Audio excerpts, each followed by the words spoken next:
यहाँ पर मैं आपको बताऊंगा कि आप लिखाई का स्टाइल चेंज करके कैसे अपने फ्रेंड को मैसेज कर सकते हैं।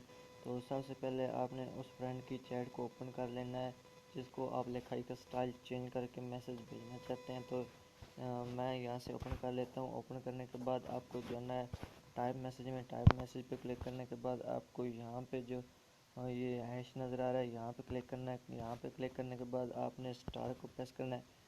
स्टार प्रेस करने के बाद आपको फिर बैक आना है। यहाँ पे वो मैसेज टाइप करना है जो उसको सेंड करना चाहते हैं। तो मैं यहाँ पे अपना नाम टाइप कर लेता हूँ। अपना नाम टाइप करने के बाद जो सबसे पहले लगाया था वही एंड पे लगाना है, यानी कि मैंने स्टार लगाया था तो एंड पे भी मैं स्टार ही लगाऊंगा। यूँ देख सकते हैं कि स्टार लगाने के बाद मेरा नाम जो है वो हाईलाइट हो गया, यानी बोल्ड हो गया।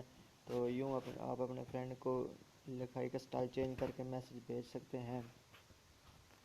तो